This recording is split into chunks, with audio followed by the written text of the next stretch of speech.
Get ready to go live.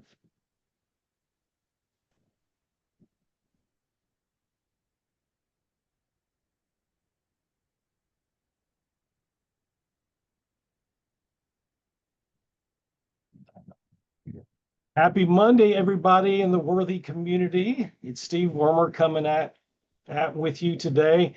Hope everybody had a great weekend. I want to welcome everybody that hasn't joined us before. We're just starting to really get some continuity going with our interviews, and I'm super excited to introduce you to our guest today. Bethany Stone has become a friend of mine very quickly. Bethany is a woman of many, many talents. I'm sure that I do not have time to list them all today. But what I really admire about Bethany is she's a God-fearing woman. She's a family woman. She has healthy boundaries. She has great priorities and does her best to keep them straight. And I think you're really going to love her today. She's also a co-author in the Change series book and Insights into Self-Empowerment. She wrote a chapter in volume 23. For those of you that don't know what the Change is, it's a series of books published by Jim Britt and Jim Lutz. And up until recently, Les Brown had did many of the forewords. I'm not sure if he did the forward in 23 or not, but I think he may have stopped at 22. But Bethany is also a mastermind and life skills coach. If that wasn't enough, we're going to go a little deeper with her, but I'm just super excited, Bethany, that you're with us. Say hello to the Worthy Network. Well, hello. I am excited and grateful to be here. Thank you so much for inviting me. Of course, of course. So tell everyone the part of the country you live in. Matter of fact, you might want to tell everybody exactly where it's at, because I've got people that could be tuning in from other parts of the world today as well. So where are you from and what do you like to do? So, I am in Rigby, Idaho. And if you don't know where that is, I am about an hour and a half away from Yellowstone National Park. I'm in the very eastern corner of Idaho. The Tetons, I can see them, and those are in Wyoming. And I very often will be backpacking and climbing all over those things because I love to be in the mountains. I love to be outside. I'm an avid gardener. I love anything outside, whether it's, 7 feet of snow, or we have a lot of snow, like 9 months worth of snow. But or the sun is finally out. I'm out there regardless, either snowshoeing, cross country skiing, downhill skiing, whatever it is, I'm outside. I love it. 9 months of snow, and you're probably not kidding. It melts sometimes early. We go through a whole season of mud. Mud is probably a season here. So That's funny. Yeah, it really is a beautiful part of the country. When you and I were first connecting a week or two ago, um, Bethany was telling me the part of country that she just described to you guys. And I was blessed 19, 20 years ago to go on a trip with my family to Jackson Hole, Wyoming. And I just remember the Grand Tetons were just stunningly beautiful. Never even had really heard of that mountain range before. But to live so close to that, what a blessing for sure. Bethany, tell us a little bit about your family and what do you like to do for fun besides the hiking, obviously. see, besides all the outdoor things, let's see. Well, I have so my husband and I were a blended family, and I have three boys, and he has two boys and a little girl, and we both have custody of the kids most of the time. So that works out really well. Four of the boys are now adults, and it was kind of crazy a couple years ago. We've been married, we're going on 7 years, but the boys' age literally go like this. So when we first got married, we had a 14, 13, 12, 11, 8 year old, and then a little 5 year old girl. And it was like, I feel like those times right there are probably some of the busiest times of the kids' lives and everything. So it was a lot of busyness and chaos and happiness and laughter and love. And it was actually awesome. Busy, but I wouldn't change a thing. And so that's me. I am a mom. I have been in education for 23 years. I'm a Montessori educator, and I've spoken at educational conferences for over a decade. And I really just, I'm a teacher and a mom. That is me in a nutshell. I love that. And things we like to do together as a family are camping.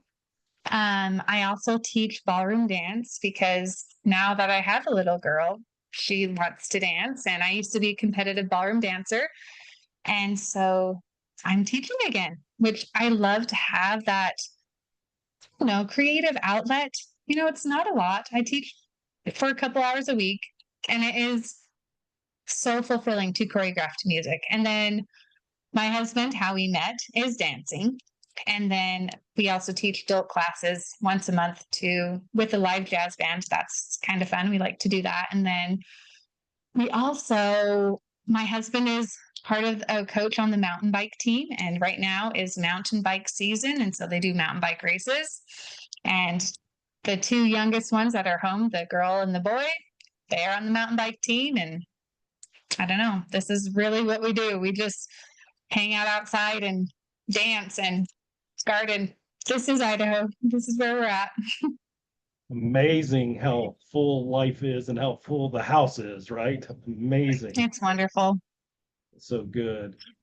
So let's start with the book for just a second. So you co-authored a chapter in the Change book series that we talked about. Mhm. Tell everybody a little bit about what your chapter was about specifically. So this was the first book that I've ever co-authored. Now I've co-authored 4 books. So I wasn't even sure what exactly to write. I mean, you always have these ideas, right? The first time I just kind of wrote and wrote and was like, I don't even know what to talk about. I feel like my whole life is chaos at times. You could talk about anything, right? But what I ended up talking about is perspective and how perspective can change. And I talked about, how different sometimes we see things so differently. And there's a story, one of the stories that I share within my chapter is about me when I was 3 years old. And when I was 3 years old, I there was a busy highway that went in front of our house, and we lived on the highway in a small town of like 1,000 people. So everyone knows everyone. And my mom took away my Tootsie Pop when I was 3, and I remember this very vividly. And I was really upset. So I went upstairs to my bedroom and I took all my silver coins because I knew the silver coins are the ones. Those are the ones that would buy me another Tootsie Pop. And I grabbed my silver coins and I grabbed my little red tricycle. I don't know if you guys remember those.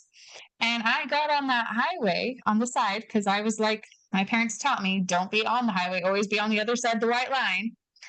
And I rode my tricycle to that gas station. I was down from my house. And I bought myself a Tootsie Pop because I felt so wronged by my mother for taking that Tootsie Pop away at 3 years old. And bought this Tootsie Pop, and I'm in a town, a very small town. And the person behind me went to the same church. And I was like, where's your mom? Very quickly, they put me in their truck and put my tricycle in the back of their truck and drove me home. My mom was not happy to see me. I didn't get to keep that Tootsie Pop. And I was really sad about it. Now, this whole chapter that I do is about perspective, right? So my perspective is I was so wronged. And my mom's perspective is what in the world, right? Why would you do this? Now, as an adult, I look at this and I see my mom's perspective, and I'm like, if my 3-year-old would have done that, I would have been like, not okay. Not okay. Right? But something happened in me when that happened because I felt so victorious. That little perspective shift that I had at the time really made me feel like I could do anything and that I was unstoppable because I had just problem solved probably the biggest problem I had at a 3-year-old mindset. Like, how do I solve this? And I did. I solved it. But that shifted my perspective to I can do anything, which I feel like I kind of have pushed through that a lot. And it's weird. We will often have similar, like we'll experience the same thing, but depending on where we're at in life, our perspectives are totally different. And so that is what my chapter is about. And I tell other stories of my life that I went through and that really shifted my perspective. Like when my house burned down, or like there was a bunch of things that happened through my life that really changed the way that I look at different things. So yeah, it's good. I think my chapter is great. So yeah. That's an incredible story, and the fact that you remember it when you were so young. I mean, Yeah. you got the two different perspectives, of course, and I love how obviously as a mom now you get your mom's perspective. But I think what it does show us is a peek into your character. At 3 years old, you were determined. Would that be fair to say that you're a determined individual? Yeah. My mom said I was not an easy child to raise. I believe that. I believe that. So, how do we go from 3 years old, that determined little girl, to the successful author, speaker, coach, like I said at the beginning? Tell us a little more about what you do with your clients. So I very much so, because I am a Montessori educator and because I've learned how to very holistically support and help people. I have certifications in autism, dyslexia, um, neurodivergent populations, really. And because I've been really certified and trained to meet somebody and understand how they learn, it's been a good shift for me to come and help adults. So I feel like I need to go back a little bit. I, the reason why I even shifted from teaching is because I had a son get sick. One of my kids got sick. He was 15 and a half. He's now 18 and a half. So 3 years ago, he got sick and he was a cross country runner and he got very sick, so sick that at times his legs would not work. And it went from being able to run and run and run to not walking. We would literally have to carry him around. And he ended up with mitochondrial dysfunction disorder, which affected his electric transport chain, number three, which is his legs. So his cells did not produce enough energy to have him walk. It was really bizarre. And it took years to diagnose this. So many like tests and everything else, but we're grateful that we now know. Well, because something needed to be around, I shifted from, I actually owned a school, I sold a school, and shifted to being home because my husband, COVID and all that stuff. Now everyone needs to go back into work, and my husband needed to go back in, and somebody needed to be home. So I came back home, and my I am a teacher. It is a spiritual gift. I am like, that is one of my spiritual gifts. I can teach. And because I have this gift, I know how to make very complex things simple. And it's a hard thing to go from not teaching or teaching to not teaching. And because it's who I am. So when I made this shift into coaching, it was it was a little bit tricky because I'm going to a different population. But because I understand already brain development and so many things, here's the thing: adults are just big kids. We really are.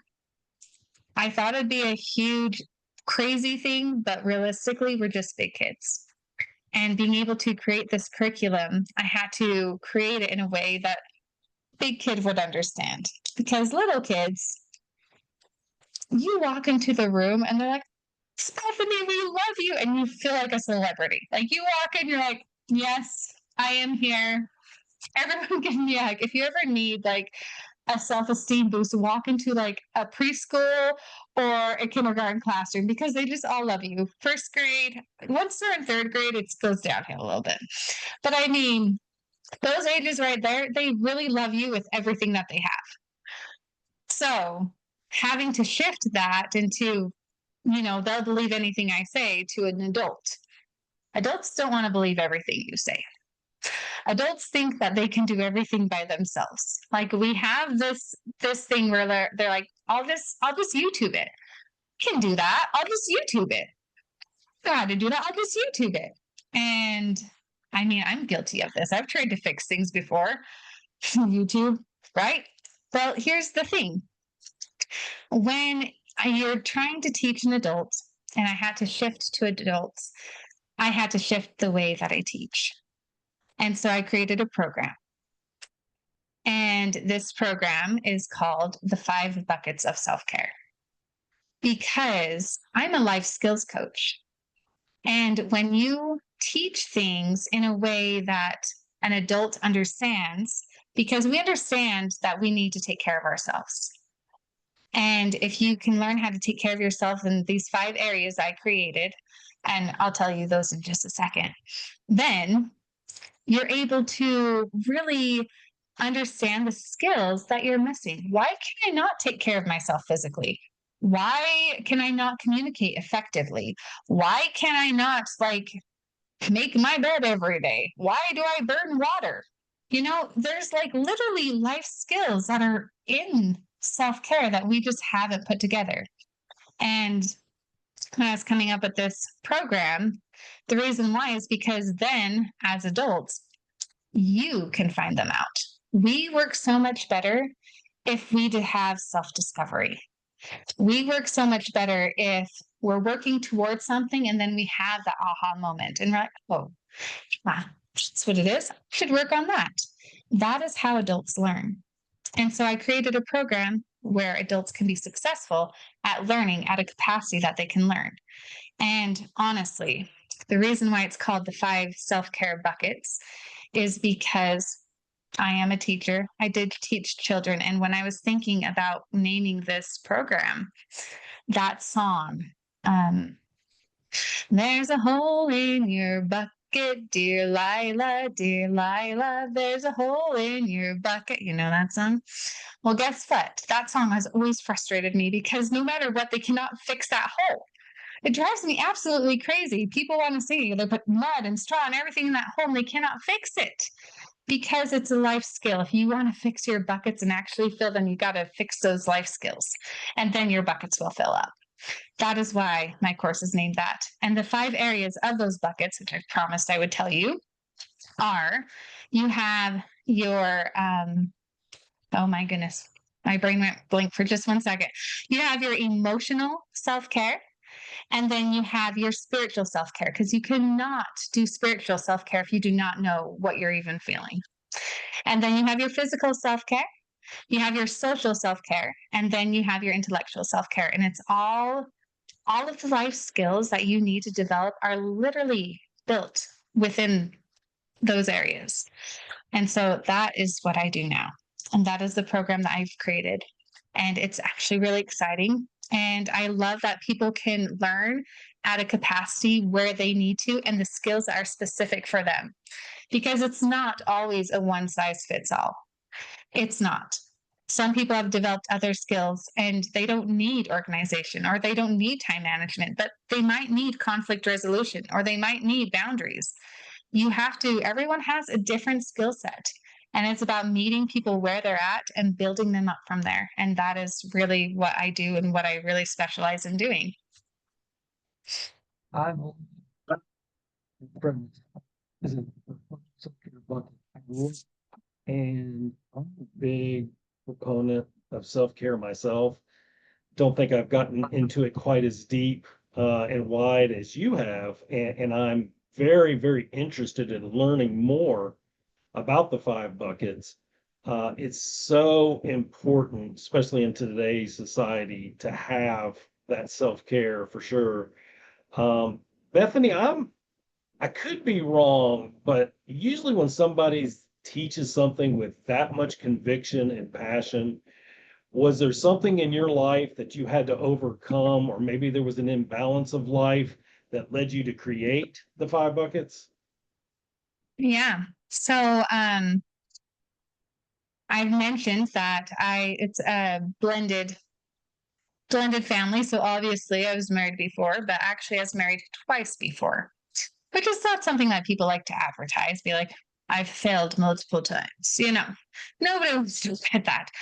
But my first marriage was for 10 years. All my kids are from there. And he is a good man. Like he is a good man.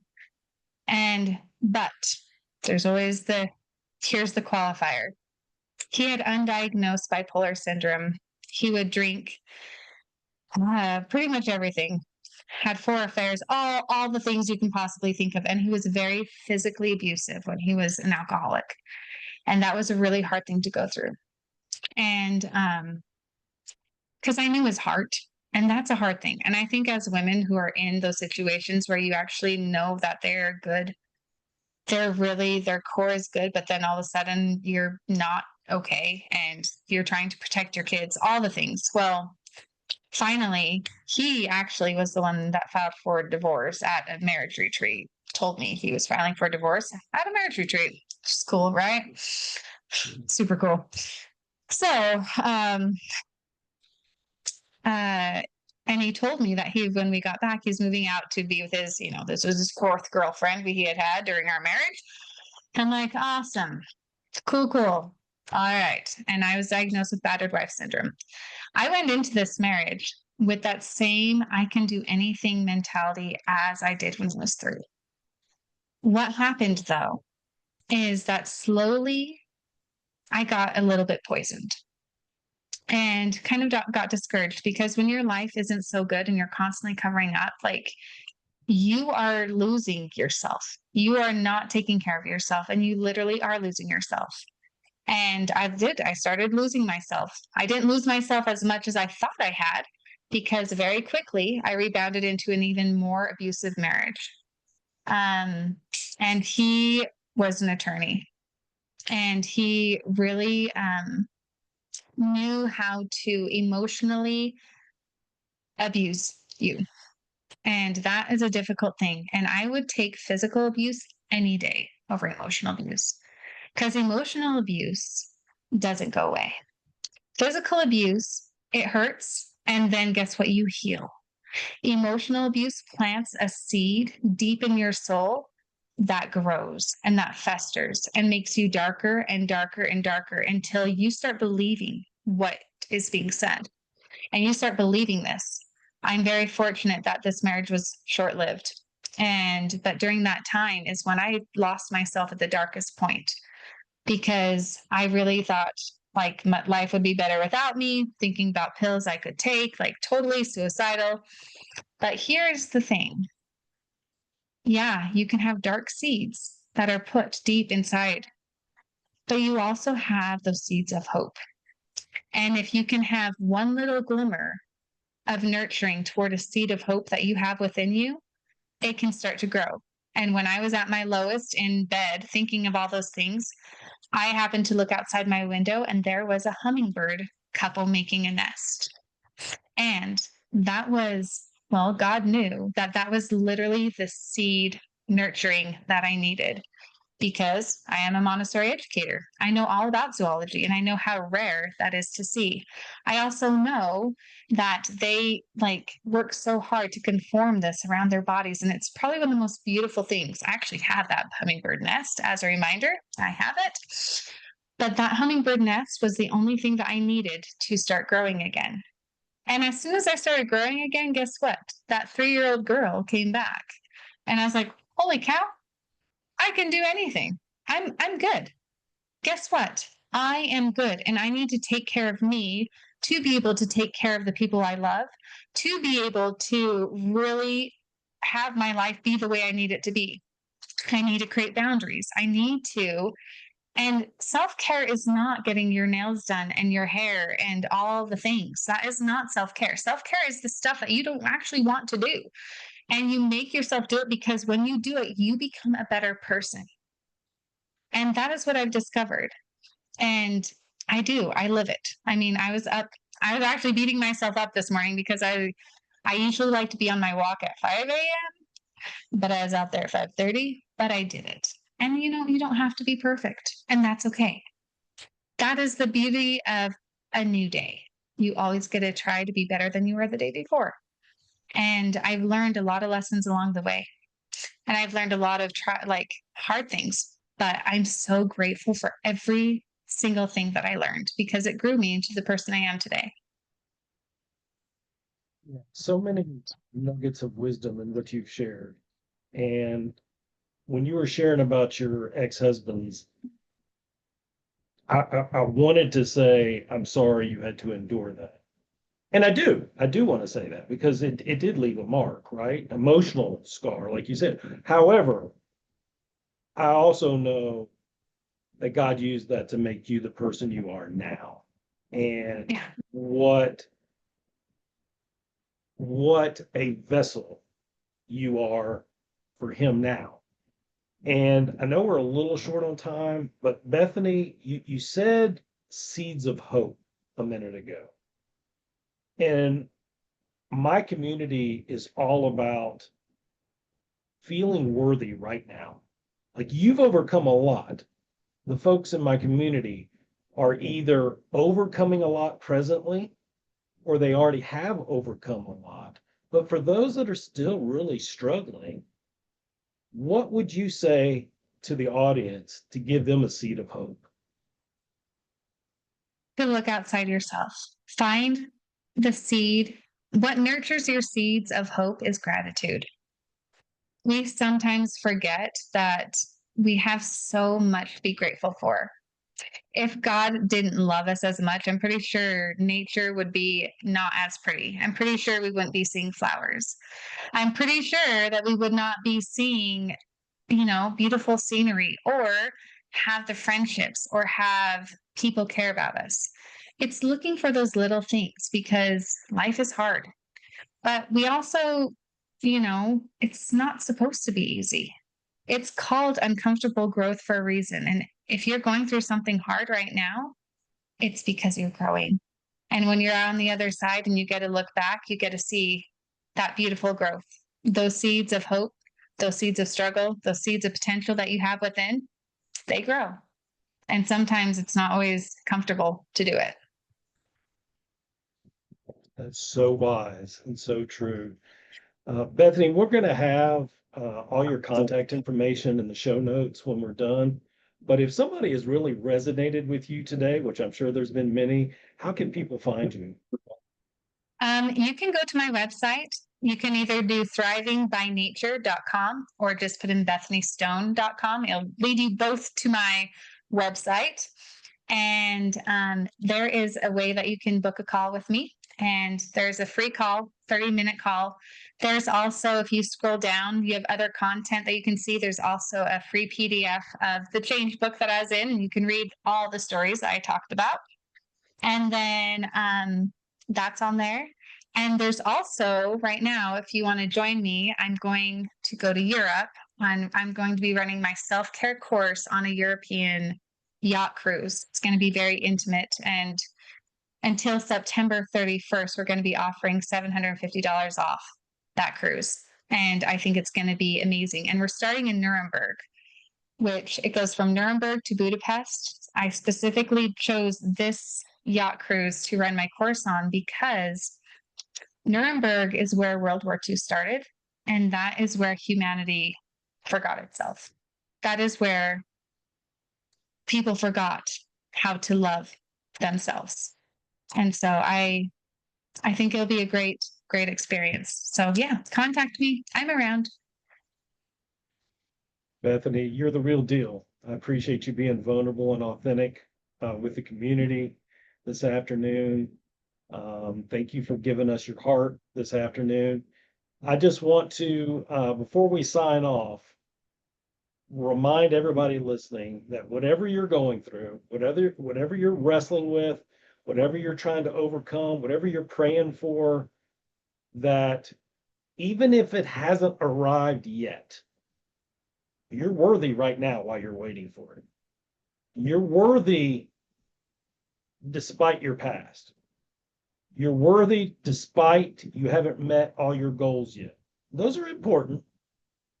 but you're worthy right now. Even as we're speaking, you're worthy and your story's not over by a long shot. Guys, thanks for tuning in. We appreciate all of you. Stay blessed.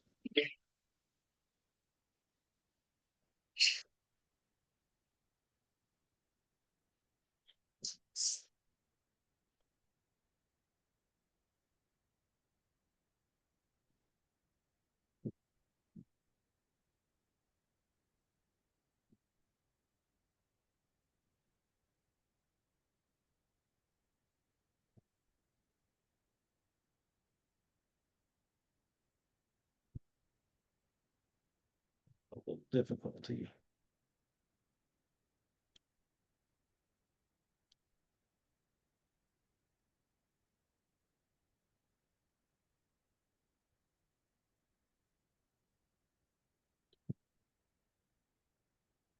Hmm.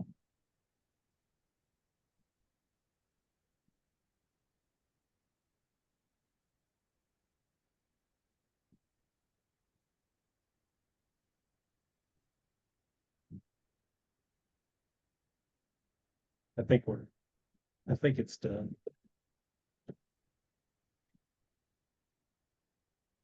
Let's check something here. Yes. I always get too nervous and then click all the buttons and I don't know which ones I clicked and like, oh no.